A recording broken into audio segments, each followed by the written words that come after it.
Hey dancers, today Kathryn Morgan and I are going to be giving you 3 tips to improve your pirouettes and 3 exercises to go with that. So dancers, pirouettes are something that every dancer wants to be better at. Oh yeah. And for most of us, they're very challenging. Especially to the left.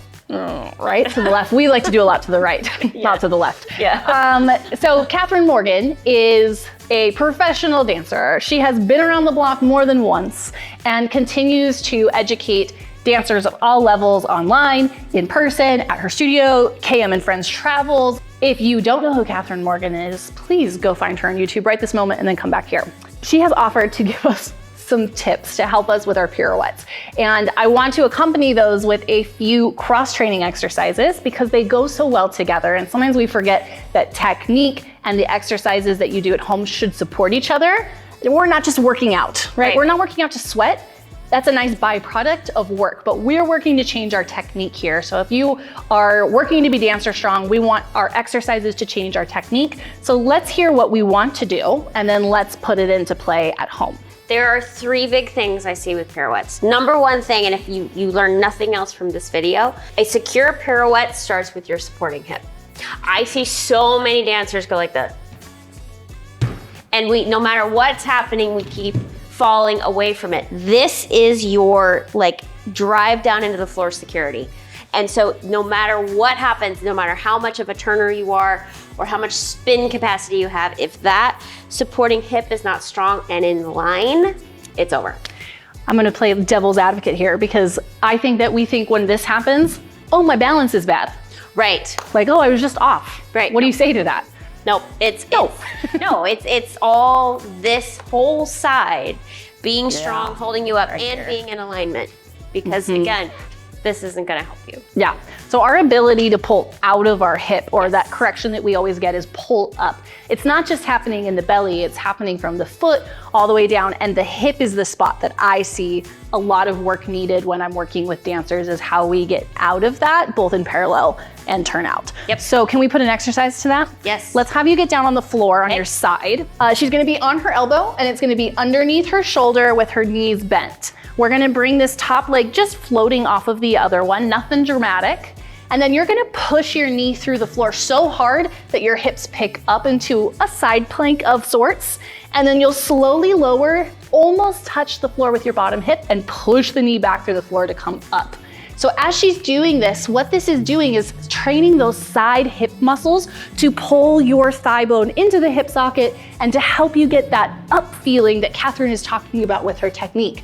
So if you can keep your side feeling strong, push that knee through the floor and feel your rib cage connecting, this exercise is gonna work this bottom standing hip, and when you stand up to do your pirouettes, everything comes right into place. Yep. Nice. This one's, it is hard. It's a good one. And I love this it. one. I love it because we think so much of our standing leg just being at our hip, but it's how it comes through the whole side. And that's something that wonderful dancers, professional dancers have figured out that I think when we're learning, we don't always get. Right. Yeah. It's your whole side body. It's not just your hip.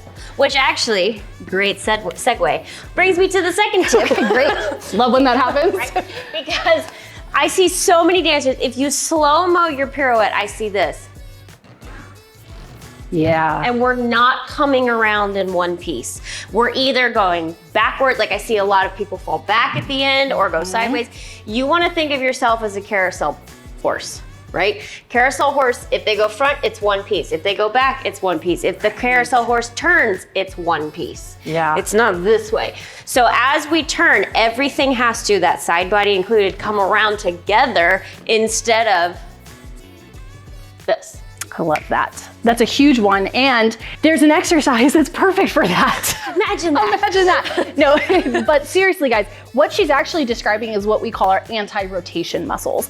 Anti-rotating. So when you end up like this, it's because we have not fully realized what those anti-rotation muscles can be. They crisscross across the body and they keep us from spinning off of ourselves. They naturally happen to us. It's not that you have to think about them working, but if you want them to be stronger, if you want your pirouettes not to twist off or end up over here, we can strengthen them so that we can move in one piece like that carousel. So if you take a TheraBand and attach it to a doorknob, to the bar, to a banister, something that's solid, you're gonna take the band and hold it in 2 hands right in front of your body so that you're about chest height. And all you're gonna do is bring your hands in towards you and then press out to the top. This looks super simple, but it's not. What's happening is that she is resisting the strap pulling her in. So if we were facing the camera, the strap is pulling her this way and she is fighting to stay in the middle.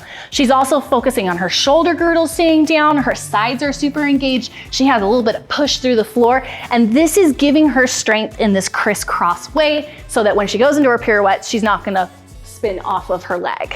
This is a really good one. And I feel like anybody, do you want to have it directly side? I should do it directly side. I would have the strap directly side, yeah. I feel like this is good for a lot of things. It is.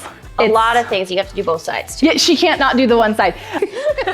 We're getting our workout in here. Yep. Yeah, this is great for if you're trying to drop your shoulder girdle, which is another thing that happens in pirouettes, right? So if you're trying to find the shoulders down, this can work really well. It assists with arabesque. In ballet, we do so many spirals. Even just our port-de-bras, that's a spiral. Yep. And you gotta have that connection so that you can move into other things. So it's that. Yeah. Yes, it's kind of that waistline feeling that some teachers talk about. Right. It's not just this, but it's that crisscross that needs to happen. Yep. Yeah, so what is our third tip?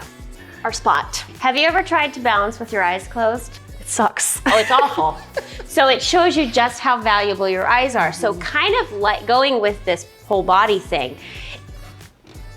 Like if the head is late, if the eyes aren't clear, if you're not actually looking at a spot on the wall, it throws you off. Your eyes have to be very clear. So it's like, I also tell dancers, instead of leaving your head and bringing it at the last second, I like you to get it around faster. So instead of almost thinking of head, think eyes. Because your vision is so important for your turn. I think I heard you say this, where you're like, see something and see it fast. So it was like, I said same thing, get around, and that really helped my turns and flipping around. Yep. So your vision really can affect your balance. In fact, some of the questions that we'll ask if you come into me and we're trying to figure out what's going on in your body is, do you wear glasses? Because if your vision is poor, then it will affect how we're balancing. So we can train this in really simple ways. You could just work on changing your spot or where you're looking in a standing balance exercise. So Kathryn, grab onto the bar. She's just gonna use this for a little bit of balance, because when we start changing our vision, things sometimes go wonky. So you're gonna stand on your inside leg, and all I want you to do is tip over like a table, and then come up to the top and stand tall. So we're just making this kind of seesaw table motion, and she's gonna let her eyes come down and then come up to the front, and then tip down, and come up to the front. And this challenges our balance, our standing hip, our core. But what you will notice when you do this is that we kind of want to gaze down and hold our vision down there. And if you can make the eyes change with you, it adds a whole nother element to what all this standing leg work is doing. So this is going to challenge not only your spotting, but your standing leg as well. Wow, yeah, because you literally want to go. Yes, you want to leave your eyes down. I'm like, that's easy. Yes. It's the.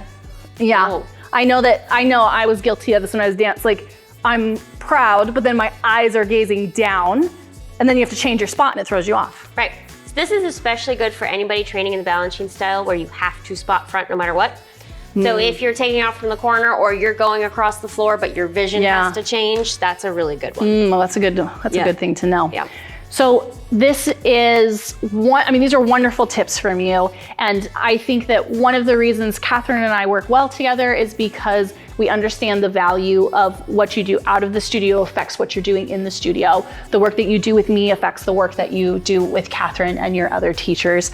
So Kathryn has a membership as well that's available to you guys, and it complements all of your training so well. It actually gives you time to work on these things just like you're doing when you work with me, but in a technical way. Right. We don't have time, even in an hour-and-a-half class sometimes, to break down an Airbus for 30 minutes. No. So that's what the membership is designed for.